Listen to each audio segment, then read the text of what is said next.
813 est né en 1980 au festival, premier festival de romans policiers français à Reims. Tu y étais d'ailleurs? J'y étais. Moi non, mais voilà, j'étais déjà connu 813 déjà à cette époque-là. De la volonté de 3 personnes qui se sont réunies un soir dans un café et qui ont dit tiens, et si on créait une association qui s'appellerait 813, effectivement en hommage, en relation avec Maurice Leblanc, ça va de soi. Et donc de là est née l'idée de créer cette association qui est une association de défense de la littérature policière sous toutes ses formes. Et donc ils ont voulu vraiment mettre en avant tout ce qui était policier, polar, disons, à une époque où ça n'avait pas vraiment le vent en poupe, où ce n'était pas du tout reconnu, c'était considéré comme un sous-genre. C'est vrai qu'à l'époque, c'était la science-fiction, le genre qui avait le vent en poupe, et il n'y avait aucune association qui soulignait, on va dire, les qualités littéraires du roman policier. Donc l'idée de l'association, c'était de défendre effectivement les littératures policières, les histoires policières sous toutes ses formes.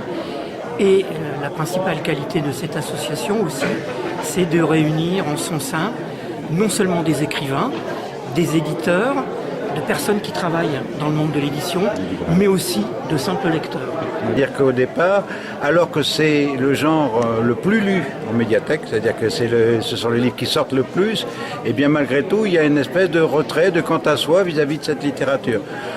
Pourquoi? Peut-être que c'est lié aussi au fait qu'à une époque, on assimilait, enfin il y avait polar, il y avait aussi espionnage et des choses comme ça. On appelait ça la littérature de gare. Voilà. D'ailleurs, même la série noire, je veux dire, c'était la règle des 250 pages, c'est-à-dire que c'est un roman, on le prenait à la gare, on le lisait par le parcours en train, et on l'avait fini de lire quand on arrivait à la gare de destination. Donc c'est pour ça que ça s'appelait, c'était considéré comme littérature de gare.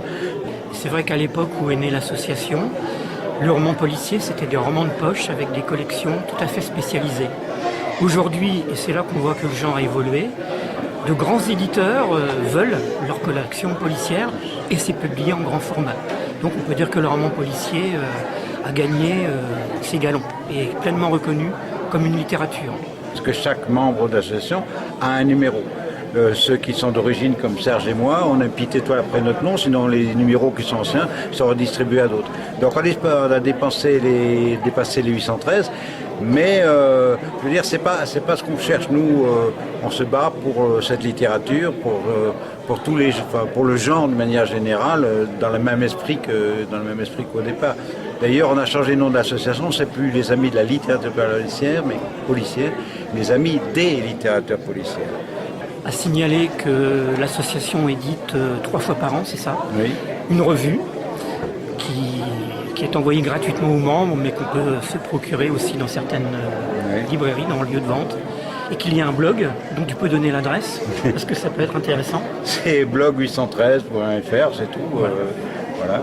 Oui, en plus, à nos adhérents, on négocie tous les ans un envoi fait par une maison d'édition d'un roman tous les ans, en plus des 3 numéros de la revue, chaque adhérent reçoit un roman.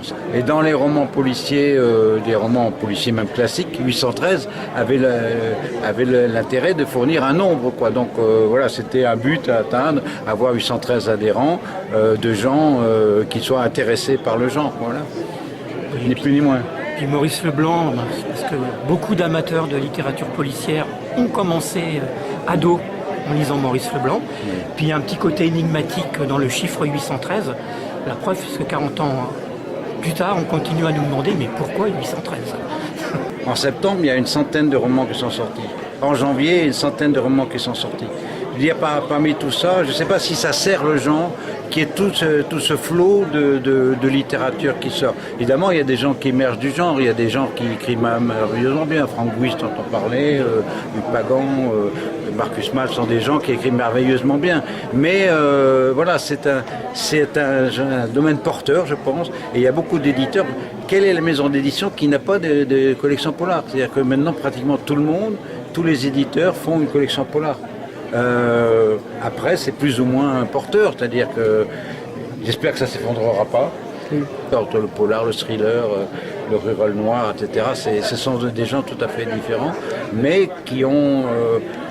je pense que la caractéristique de tous ces romans, c'est qu'il y a quand même un intérêt littéraire. Je pense que ceux qui sortent du lot, ce sont ceux qui écrivent, qui sont de vrais écrivains et qui écrivent bien.